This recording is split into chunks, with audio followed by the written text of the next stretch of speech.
Il faisait chaud ce jour-là. Le ciel était bleu, le soleil tapait fort, et les rues fourmillaient d'activités comme à l'accoutumée.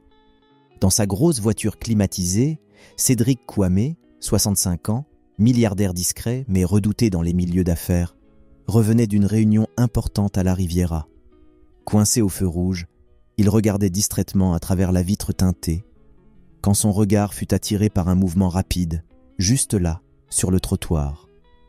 Un garçon, à peine 10 ans, maigre, le visage brûlé par le soleil, les vêtements poussiéreux, mais les yeux brillants. Il vendait des bonbons, avec une détermination rare. Et ce regard, Cédric sentit un frisson lui traverser l'échine. Ce regard, il le connaissait. Il l'avait déjà vu. Pas chez quelqu'un d'autre. Non, chez lui-même. Il y a bien longtemps.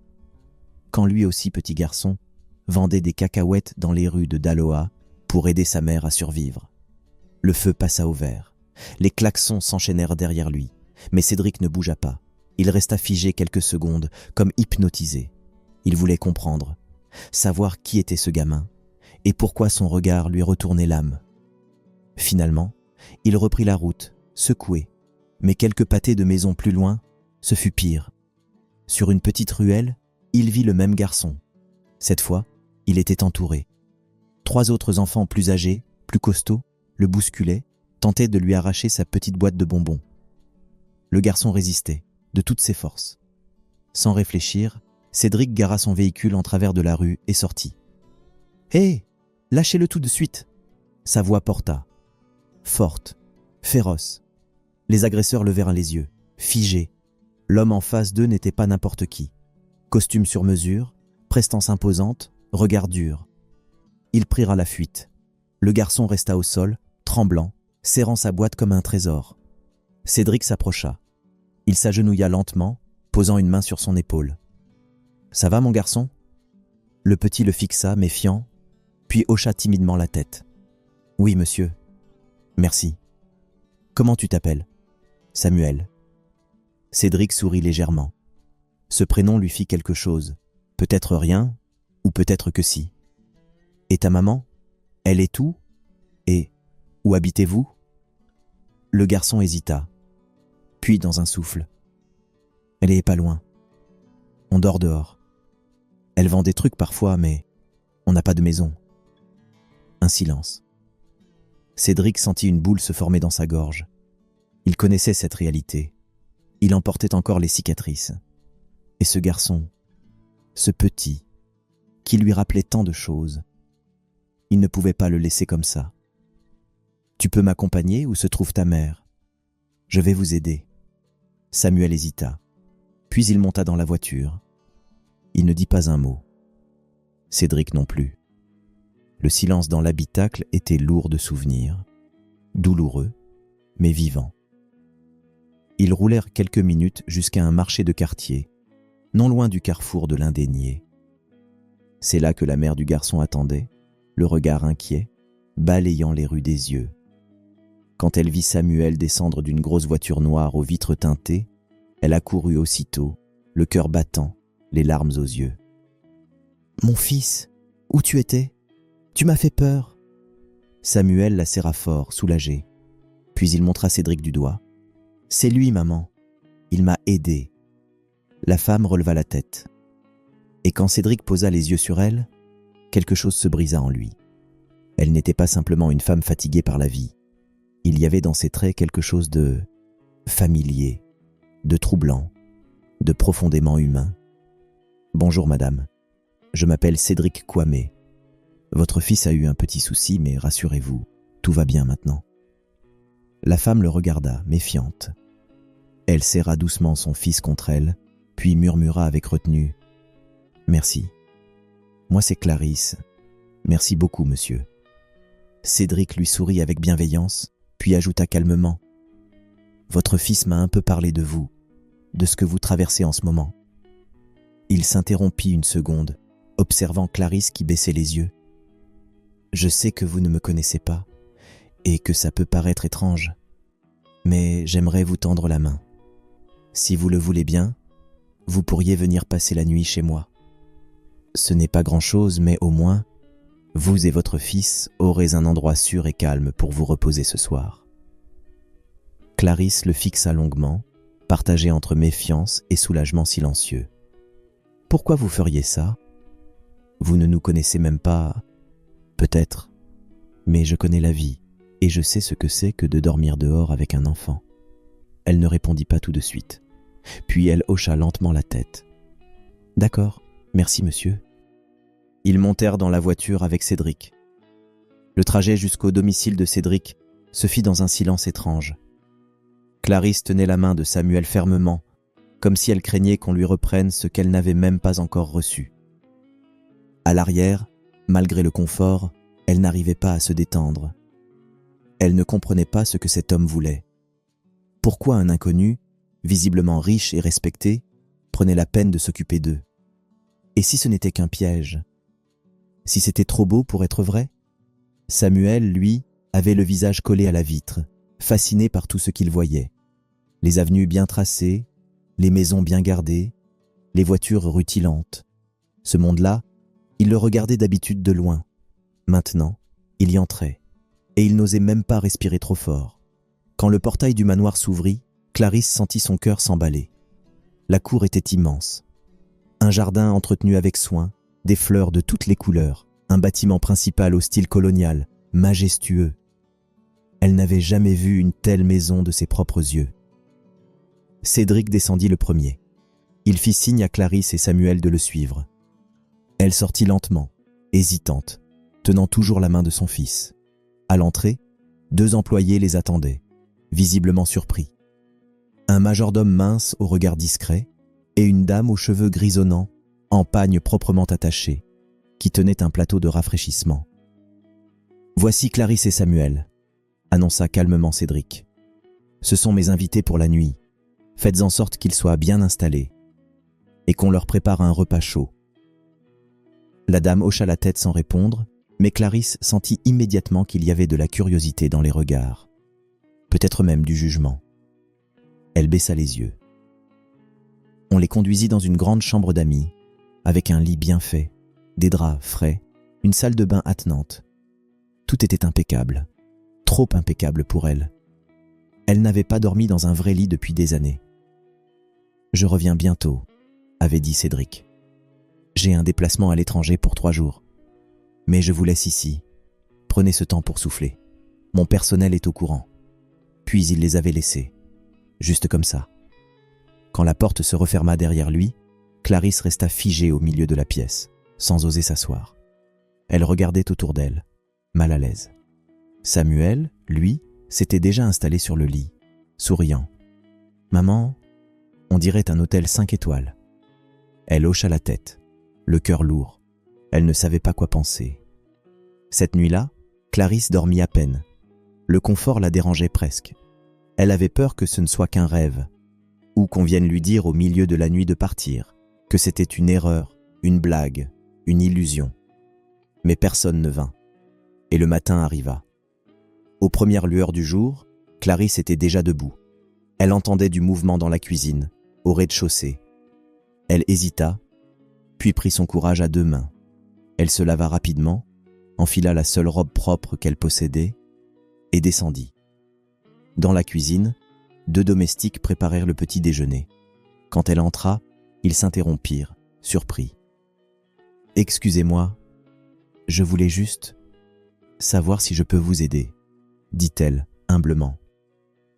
La cuisinière, une femme dans la cinquantaine appelée Maman Diane, la regarda un moment sans rien dire. Puis, voyant la sincérité dans les yeux de Clarisse, elle répondit simplement « Si tu veux éplucher les oignons, c'est par ici. » Clarisse hocha la tête, soulagée. Elle s'installa, prit un tablier et se mit au travail. Et sans le savoir, ce jour-là, elle commença à écrire un nouveau chapitre de sa vie. Elle n'était plus une étrangère qui attendait dans une chambre luxueuse. Elle devenait une femme qui prenait part à la vie de la maison, à sa manière, discrètement, mais avec cœur. Et pendant ce temps, dans l'esprit de certains employés, les premières interrogations naissaient. Qui était vraiment cette femme que le vieux patron avait ramenée du jour au lendemain? Et pourquoi l'avait-il accueillie comme une invitée de marque, sans explication? Cédric Kouamé n'avait pas prévu de rentrer si vite. Son voyage d'affaires, prévu pour durer 3 jours, fut écourté suite à une annulation de réunion de dernière minute. Au fond, il était soulagé. Son esprit n'avait pas cessé de retourner à cette femme et son fils, Clarisse et Samuel. Il se posait 1000 questions. Qui était-il vraiment? Pourquoi ce regard l'avait-il autant bouleversé? Et pourquoi, depuis leur départ du marché, il ressentait une sorte de paix étrange dans son cœur? Une paix qu'il n'avait pas connue depuis très longtemps. Ce fut donc sans prévenir personne qu'il rentra chez lui, en fin d'après-midi. Dès qu'il franchit les grilles de sa résidence, il remarqua quelque chose d'étrange. Le jardin, d'ordinaire bien tenu mais sans âme, semblait vivant. Les fleurs avaient été réorganisées, les feuilles mortes balayées, et une douce odeur de bissap chaud flottait dans l'air. Il entra dans le hall. Il n'y avait personne. Puis, en passant devant la cuisine, il s'arrêta net. Clarisse était là, debout, entourée de 2 employés, en train de mélanger une pâte à beignet, un sourire discret sur les lèvres. Elle portait un simple pagne noué à la taille, un foulard sur la tête, et ses mains étaient couvertes de farine. Elle parlait doucement, racontait une anecdote sur sa grand-mère, et les domestiques riaient. Cédric resta quelques secondes dans l'ombre, à observer. Il n'avait jamais vu cette cuisine aussi animée. Il n'avait jamais entendu autant de rire dans sa maison. Clarisse ne l'avait pas vue. Elle était concentrée, dans son élément, comme si elle avait toujours été là. Il finit par s'avancer. « Je vois que vous avez trouvé une manière de vous occuper. » Clarisse sursauta légèrement, puis se retourna vivement. « Oh, monsieur, désolé. Je ne vous attendais pas de si tôt. » Il s'approche calmement, un sourire au coin des lèvres. « Je ne pouvais pas rester éloigné plus longtemps. Je voulais m'assurer que tout allait bien ici. » Clarisse essuya ses mains sur un torchon. « Tout se passe bien, merci. Je ne pouvais pas rester là, dans la chambre, sans rien faire. J'ai demandé à maman Diane si je pouvais aider. J'espère que je ne vous dérange pas. »« Bien au contraire, » répondit Cédric. « Vous avez même réussi à réveiller une maison qui dormait depuis trop longtemps. » Clarisse baissa les yeux, un peu gênée. Cédric la regarda un instant, avec attention. « Et Samuel, où est-il ? » « Dans le jardin. Il découvre les fleurs, les oiseaux. Il n'arrête pas de poser des questions sur tout ce qu'il voit. » Clarisse leva les yeux vers lui. Il y avait dans son regard quelque chose de doux, de respectueux. « Il a traversé beaucoup, » dit-elle simplement. « Mais il garde espoir. C'est ça qui me donne la force de continuer. » Un silence s'installa. Un silence profond, sincère, qui disait plus que les mots. Cédric brisa doucement ce silence. « Clarisse, je vous remercie d'avoir fait tout cela ici. Vous n'étiez pas obligée. Mais je suis sincèrement reconnaissant. Ce que vous apportez ici, on ne peut pas l'acheter. » Elle ne répondit pas.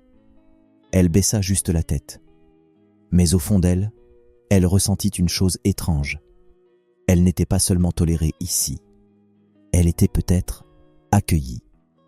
Les jours qui suivirent furent étrangement paisibles. Clarisse se levait tôt chaque matin, bien avant que la maison ne s'agite. Elle aidait à la cuisine, organisait les chambres, lavait les couverts et passait du temps à lire avec Samuel dans la bibliothèque que personne n'utilisait plus depuis des années. Elle n'attendait rien. Elle ne demandait rien. Elle voulait simplement mériter ce qu'on lui offrait, même si c'était provisoire. Samuel, lui, semblait renaître. Le petit garçon réservé et méfiant qu'il était devenu un enfant souriant, curieux, attentif à tout ce qui l'entourait. Il passait ses après-midi à courir dans le jardin, à poser des dizaines de questions au jardinier, à toucher chaque plante, à observer les papillons, à parler à la tortue qu'il avait baptisée Monsieur Kouamé. Il apprenait, il s'émerveillait, mais tout le monde dans la maison ne voyait pas ça du même œil. Il y avait des murmures, des employés qui chuchotaient à voix basse quand Clarisse passait, des regards échangés dans le dos de Cédric, des soupirs à peine voilés quand Samuel s'asseyait à table dans la salle du personnel. Une mendiante qu'il a trouvée dans la rue, et maintenant elle fait comme si elle était chez elle. Peut-être qu'elle lui fait des yeux doux. Et si c'était une arnaque bien montée? Ces murmures, Clarisse les entendait. Elle ne disait rien, mais elle les sentait. Elle n'était pas la bienvenue pour tous. Elle le savait. Et pourtant, elle continuait, avec discrétion, avec dignité. Un soir, alors que la maison s'apprêtait à dîner, Cédric fit une chose qui surprit tout le monde. Il entra dans la cuisine, chercha Clarisse du regard et dit calmement « Clarisse, ce soir, j'aimerais que vous dîniez avec moi, juste nous deux. Dans mon bureau, j'aimerais vous parler. » La pièce devint silencieuse. Clarisse cligna des yeux, surprise. Elle hésita, puis répondit « D'accord, monsieur Kouamé. » Quelques minutes plus tard, elle monta, un peu nerveuse. Elle portait une robe simple, mais propre. Ses cheveux étaient attachés. Elle frappa à la porte du bureau et entra. La pièce était élégante, mais chaleureuse. Un dîner avait été installé, simple, mais raffiné. Cédric se leva pour l'accueillir. « Merci d'avoir accepté. Je voulais simplement discuter un peu, prendre le temps de vous connaître. » Ils s'assirent. Le repas se passa dans une atmosphère calme. Clarisse parla peu au début, mais peu à peu, elle se détendit.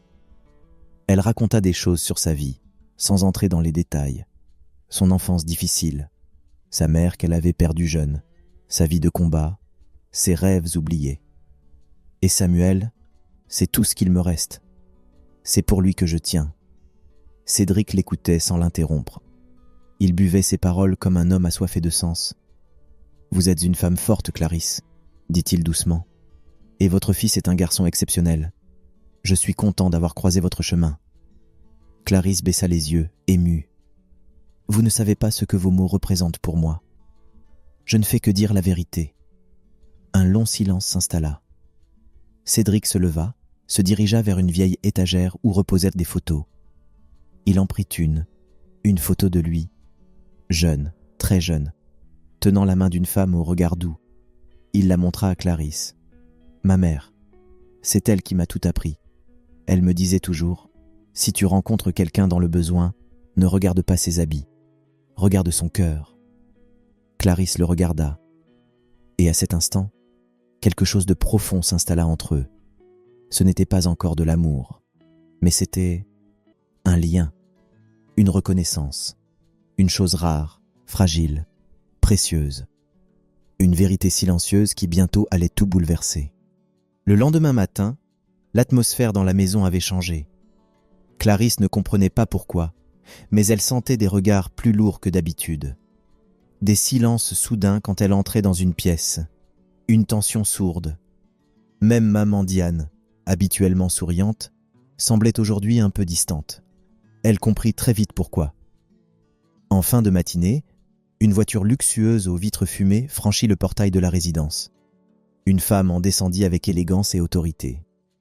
Elle portait des lunettes noires, un tailleur parfaitement repassé et une démarche assurée. Élodie, l'ex-femme de Cédric Kouamé. Elle n'était pas censée revenir. Depuis le divorce, elle ne mettait presque plus les pieds dans cette maison. Mais elle était venue. Et quand elle entra dans le salon, accompagnée par le majordome, elle ne perdit pas une seconde avant de s'imposer. « Où est-il » lança-t-elle d'un ton sec. « Où est Cédric » Clarisse, qui passait avec un plateau de vaisselle, s'arrêta net. Élodie la fixa de la tête aux pieds. Et dans son regard, il n'y avait ni politesse ni neutralité. « Et vous, qui êtes-vous » Clarisse baissa légèrement les yeux, mal à l'aise. « Je m'appelle Clarisse. Je suis ici depuis quelques jours, avec mon fils. »« Votre fils ?» répéta Élodie avec un sourire ironique. « Et vous vivez ici? C'est lui qui vous a installé ?»« Il nous a aidés, oui, » répondit Clarisse, sans arrogance. « Il est toujours aussi généreux avec les inconnus, » murmura Élodie en croisant les bras. « Mais ce n'est pas chez lui que vous devez chercher une nouvelle vie. Il n'a pas besoin d'une autre bouche à nourrir. Il a déjà été suffisamment stupide par le passé. » Clarisse sentit son cœur se serrer. « Je ne suis pas ici pour profiter de lui. Je ne veux pas créer de problème. Et si ma présence vous dérange, je peux partir. Je n'ai rien demandé. »« Très bien. Alors partez, » dit Élodie froidement. Ce manoir n'est pas un centre d'accueil. À ce moment précis, Samuel apparut au bout du couloir, tenant un livre dans les mains. Il regarda la scène, sans tout comprendre, mais sentit que quelque chose n'allait pas. Clarisse prit une décision. Elle ne voulait pas que son fils voie plus de violence verbale. Elle ne voulait pas que Cédric se retrouve au milieu d'un conflit entre deux femmes. Elle retourna rapidement dans la chambre, prépara un petit sac avec leurs affaires, puis prit la main de Samuel. « On y va », dit-elle calmement. « Mais maman, on va où ? Je t'expliquerai. » Ils sortirent discrètement par la porte arrière. Aucun domestique ne les arrêta. Certains avaient vu, mais personne n'avait osé intervenir. Ils marchèrent jusqu'à un carrefour, sans but précis. Clarisse avait les larmes aux yeux, mais elle ne voulait pas que Samuel la voie pleurer. Elle s'était sentie chez elle, pour la première fois depuis des années. Et maintenant, tout s'écroulait. Encore. Pendant ce temps, Cédric Kouamé, rentré d'un rendez-vous extérieur, traversait le salon. Il trouva Élodie, debout, fière, comme toujours. « Qu'est-ce que tu fais là ?» demanda-t-il. « Je suis venu voir comment tu allais, et aussi pour te rappeler que cette maison n'est pas un refuge pour inconnus. Où est Clarisse ?»« Partie. De son plein gré. J'ai simplement été honnête avec elle.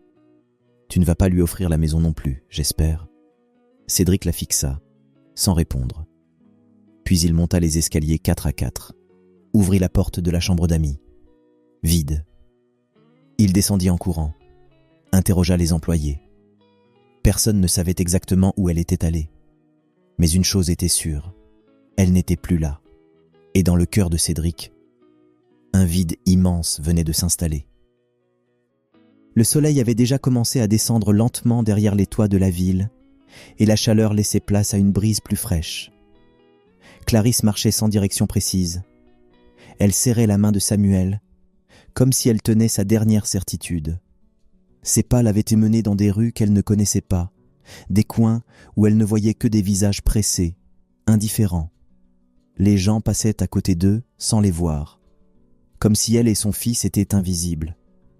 Ils finirent par s'arrêter dans un petit parc. Clarisse s'assit sur un banc de pierre, épuisée. Samuel se colla contre elle, sans rien dire. Il sentait que sa mère était triste, même si elle faisait tout pour sourire. « Tu crois qu'on va retourner dormir dehors, maman ?» demanda-t-il timidement. Clarisse hésita. Elle ferma les yeux, retenant ses larmes.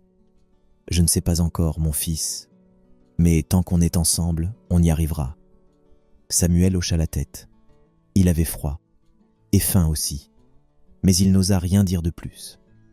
En marchant, ils tombèrent sur un événement de charité. Des bénévoles distribuaient nourriture et vêtements. Clarisse hésita. Tendre la main en public lui brisait le cœur. Mais Samuel avait faim, et elle n'était plus seule. Elle s'approcha donc. Elle se plaça dans la file, les yeux baissés, priant pour que personne ne la reconnaisse, pour que personne ne la juge. Elle n'eut pas cette chance. Clarisse, cette voix glaciale, elle la connaissait. Elle se retourna lentement. Élodie se tenait là, un plateau à la main, impeccable comme toujours. Elle souriait, mais ce n'était pas un sourire aimable. « Je vois que tu as trouvé ta place. Voilà où tu en es ?» Clarisse resta droite. « Je suis ici parce que je n'ai pas d'autre choix. Je suis venue pour mon fils. » Élodie ricana. « Tu dis ça, mais tu voulais vivre comme une reine. Et maintenant, tu reviens mendier parmi les vrais nécessiteux. » Autour, plusieurs personnes avaient entendu.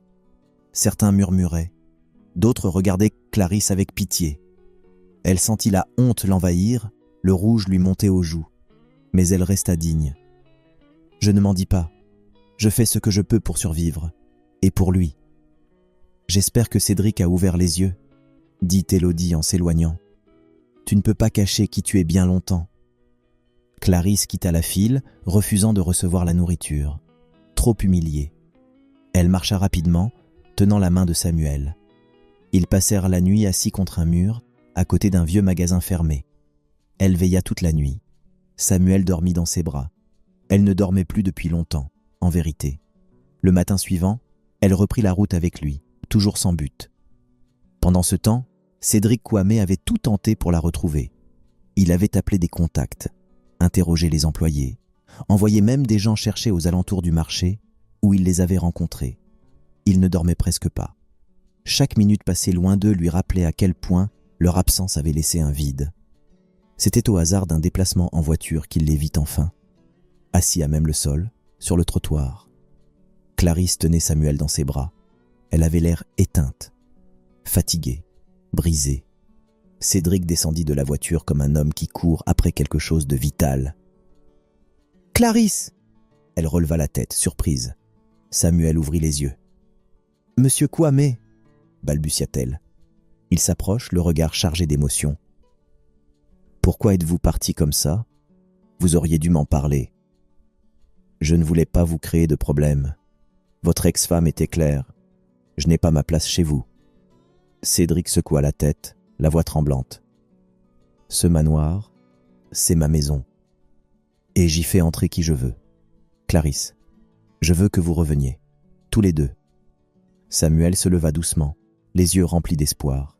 « On peut rentrer chez toi, maman, s'il te plaît ?» Clarisse regarda son fils, puis Cédric. Elle hésita. Elle était fatiguée, mais surtout, elle avait peur d'espérer à nouveau. Cédric tendit la main. « Faites-moi confiance. Cette fois, je vous protégerai. Je vous le promets. » Clarisse hocha lentement la tête, les larmes aux yeux. « D'accord. » Et ce jour-là, elle accepta de revenir. Pas seulement dans le manoir, mais dans la vie, avec l'espoir, à nouveau, que peut-être quelque chose de bon pouvait encore naître de tout ça. Le retour au manoir se fit dans un silence respectueux. Cédric n'avait rien dit durant tout le trajet. Il se contentait de regarder Clarisse et Samuel par le rétroviseur, comme pour s'assurer qu'ils étaient vraiment là, qu'ils ne rêvaient pas. À l'arrivée, le personnel fut surpris. Mais cette fois, les regards étaient différents. Moins froids, moins durs. Peut-être parce qu'ils avaient tous vu à quel point Cédric s'était battu pour les retrouver. Peut-être parce qu'eux aussi avaient compris que cette femme n'était pas comme les autres. Clarisse et Samuel furent réinstallés dans leur chambre, où des vêtements propres et un repas chaud les attendaient. Samuel se jeta sur son assiette, affamé. Clarisse, elle, mangea lentement, comme si chaque bouchée était un luxe qu'elle n'osait plus s'accorder. Ce matin-là, tout semblait redevenu calme. Clarisse avait repris ses habitudes. Elle s'était levée tôt, avait préparé le petit déjeuner avec maman Diane, et Samuel jouait dans le jardin, son rire résonnant entre les haies fleuries. Cédric, lui, feuilletait des documents dans son bureau, mais l'esprit ailleurs. Depuis leur retour, une paix étrange s'était installée dans la maison, une sorte de répit silencieux. Mais dans son cœur, il sentait que quelque chose cherchait à remonter.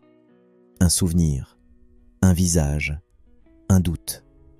Vers midi, alors qu'il cherchait un ancien document dans un coffre au fond du salon, il tomba sur une vieille boîte en bois qu'il n'avait pas ouverte depuis des années. Il hésita. Ses doigts caressèrent le couvercle, recouvert de poussière et d'odeurs anciennes. Il l'ouvrit lentement.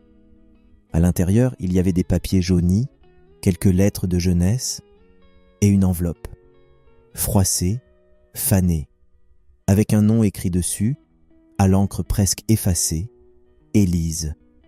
C'était son amour de jeunesse, une jeune étudiante qu'il avait connue à Daloa avant son départ pour l'étranger. Leur histoire avait été courte, mais intense. Il n'avait jamais su ce qu'elle était devenue, juste qu'elle était tombée malade. Puis plus rien. La vie l'avait emportée ailleurs. Il ouvrit l'enveloppe. À l'intérieur, une photo d'elle, Élise, le sourire doux, les yeux tendres et un ventre arrondi. Elle était enceinte, de lui, et derrière la photo, une date, juste quelques semaines après leur dernière rencontre. Cédric sentit sa gorge se nouer. Il s'effondra sur le canapé, la photo tremblant entre ses doigts. Et soudain, une sensation violente, le visage d'Élise. Il y avait quelque chose dans ses traits, quelque chose qu'il avait vu ailleurs, quelque chose qu'il voyait tous les jours, depuis quelques semaines. Il se leva d'un bond, le souffle court. Il sortit du salon comme un homme possédé.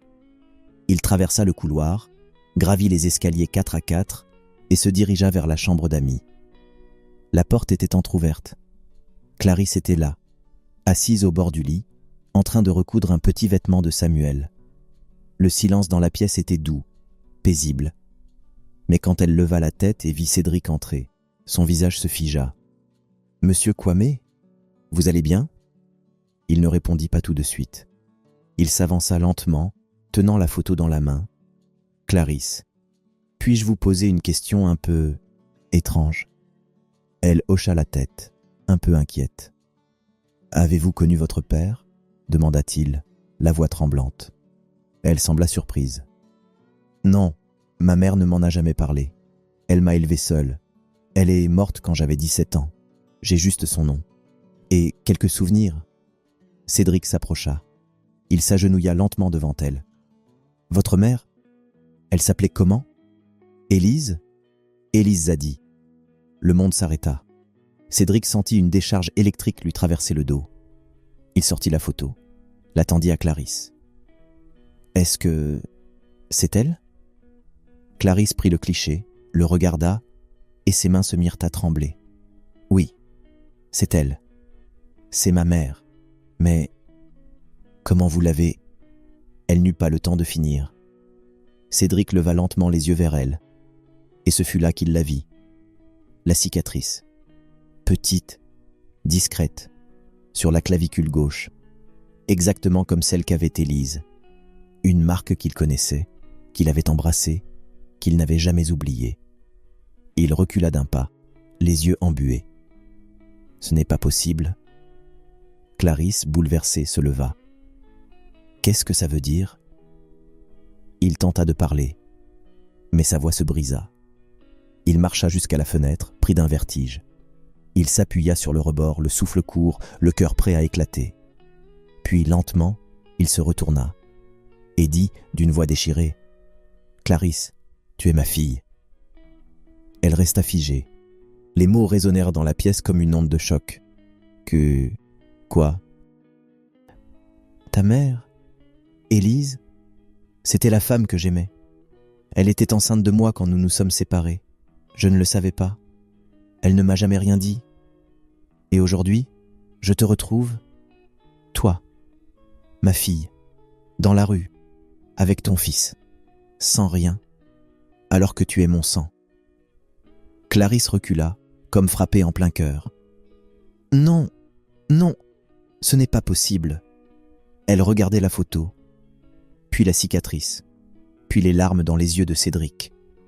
Tout se mélangeait dans sa tête. « Je n'ai jamais su. Ma mère, elle ne m'a jamais dit. » Elle s'écroula sur le lit, la photo contre sa poitrine, secouée de sanglots. Cédric s'approcha. Il s'agenouilla à nouveau devant elle, et cette fois, il ne parla plus. Il ouvrit simplement les bras. Clarisse se jeta contre lui, comme une enfant qui retrouve un refuge oublié. Ils restèrent là, enlacés, pleurant dans le silence. Deux âmes perdues qui venèrent de se retrouver, après des années de douleur, de vide, de séparation. Et dans l'embrasure de la porte, un petit garçon les regardait. Samuel. Il ne comprenait pas tout, mais il savait une chose. Sa maman venait de retrouver quelqu'un d'important, quelqu'un qui allait veiller sur eux. Pour la première fois depuis longtemps, la vie leur faisait un cadeau. Et ce jour-là, le cœur de Cédric Kwame retrouva enfin ce qu'il avait perdu depuis des années, sa famille. Quelques semaines plus tard, une annonce discrète avait été envoyée à un cercle restreint. Ce soir-là, dans la salle de réception privée de la villa Kwame, luxueuse mais sobre, une dizaine d'invités triés sur le volet étaient présents. Des amis proches, le notaire personnel de Cédric, 2 anciens collaborateurs, maman Diane et le personnel de maison au complet. Cédric, droit dans son costume sobre, prit la parole. « Toute ma vie, j'ai bâti des entreprises, j'ai accumulé des richesses, j'ai dirigé des centaines d'hommes, mais rien de tout cela ne valait le moment que je vis aujourd'hui. » Il marqua une pause, puis se tourna vers Clarisse. « J'ai retrouvé ma fille, mon sang, mon trésor oublié, et aujourd'hui, je veux que le monde le sache. » Il sortit un document que le notaire lut à voix haute. « Par cet acte, Monsieur Cédric Kwame reconnaît, sur la base de preuves biologiques et historiques, la filiation directe avec mademoiselle Clarisse Zadi et son fils Samuel, comme son petit-fils, désormais porteur du nom Kwame. Le présent acte vaut reconnaissance officielle et inscription au registre civil. Une larme coula sur la joue de Clarisse. Elle ne l'essuya pas. Elle la laissa glisser, en silence. Elle regarda son fils, puis son père. Et pour la première fois, elle se sentit complète. Quand le document fut signé, Samuel courut vers Cédric et l'enlaça sans un mot. « Grand-père, merci », murmura-t-il. Cédric sourit, les bras tremblants autour de ce petit garçon qui avait tout déclenché. Quelques semaines plus tard, Clarisse s'impliqua peu à peu dans les affaires de son père. Elle montra un talent naturel pour la gestion. Elle proposa des idées pour créer une fondation en faveur des mères seules. Cédric l'écoutait avec admiration. Samuel, lui, entra dans une bonne école, se fit des amis, découvrit une vie qu'il n'aurait jamais imaginée. Et un soir, autour d'un grand dîner familial, Cédric leva son verre. À la famille retrouvée, à l'amour que le destin a retardé, mais qu'il n'a pas pu empêcher. Clarisse sourit. Elle regarda Samuel. Elle regarda son père. Elle n'avait peut-être plus de passé à réparer, mais elle avait désormais un avenir à construire. Quant à Cédric, lui, il avait tout. L'argent, le pouvoir, les honneurs. Mais il n'avait jamais été aussi riche que depuis qu'il avait retrouvé sa fille. Et un jour, alors qu'il regardait Samuel jouer dans la cour, en riant sur le soleil, Cédric posa une main sur l'épaule de Clarisse et murmura doucement « Finalement, le plus bel héritage que je pouvais laisser, ce n'était pas mon nom. C'était une famille. » Clarisse tourna les yeux vers lui, remplie de larmes, et répondit dans un souffle « Et c'est tout ce qu'on a toujours voulu. Et toi, si un jour le destin te faisait croiser un parent que tu n'as jamais connu, qu'est-ce que tu ferais? Dis-le nous en commentaire. On a hâte de lire ton ressenti. Si tu as écouté cette histoire jusqu'ici, laisse en commentaire le nom de ton pays. Ça nous touche toujours de savoir d'où vous nous suivez à travers l'Afrique. Et au-delà. Et si cette histoire t'a touché, laisse un like. Partage-la avec quelqu'un qui a besoin de croire que les liens du sang peuvent se retrouver, même dans les ruelles du destin. Et surtout, abonne-toi à HD Story, la chaîne des histoires humaines et des leçons de vie inspirantes. Prends soin de toi et à très bientôt pour une nouvelle histoire.